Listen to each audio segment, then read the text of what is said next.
Vai esat vispār kādu gadu piedalījusies lielajā talkā? Nē, godīgi nebija. Kāpēc? Nezinu, nav laika, kā redzat. Jā, piedalīšos ar skautiem Ķegumā. Kāpēc tā izdomāja? Ja citas gadus nē, tad šogad tomēr vajadzētu piedalīties. Pierunāja draudzens. Šogad lielā Latvijas uzkopšana notiks 20. aprīlī. Savukārt no 19. marta ir iespēja piereģistrēt talkošanās vietu, kā arī kārtē atzīmēt vietas, ko būtu nepieciešams uzkopt.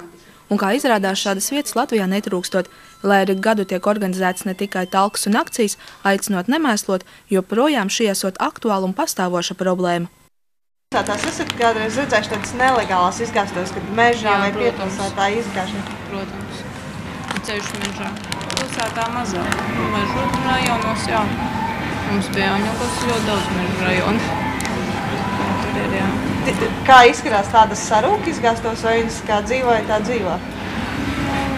Ir, jā, vēl. Ir vēl? Jā. Cilvēkiem domāšana vēl nav mainījusies. Es domāju, ka ļoti grūti. Tas jau, kas ir metis, tas arī metīs. Diez vai viņš iemācīsies dzīvot savādāk.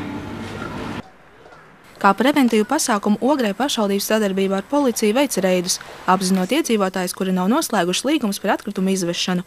Šogad Ogres apriņķī atklāts arī vēl viens šķiroto atkritumu pieņemšanas laukums, kur tos iespējams nodot bez maksas, bet tomēr nelegālo izgāstuvi skaits būtiski nerūkot.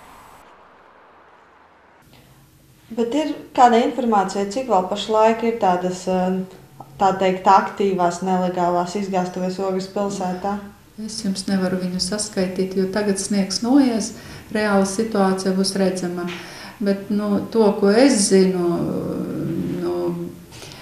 pie Dārziņam mežā, Jaunogres mežā, tur, kur aiz tā bērnu sanatorija uz priekšu, tur ir divas ļoti lielas izgastuves, ļoti.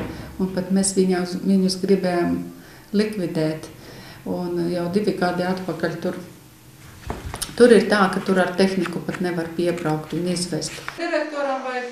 Talkas dalībnieki, kuri būs reģistrējušies līdz norises dienai, organizatori nodrošinās ar cimdiem un maisiem, kā arī pēc talkas izvetīs savāktos atkritumus. Informāciju par reģistrēšanos var meklēt mājaslapā talkas.lv. Dats Stribotska, Laura Liepiņa, Artis Sup, Ogres televīzija.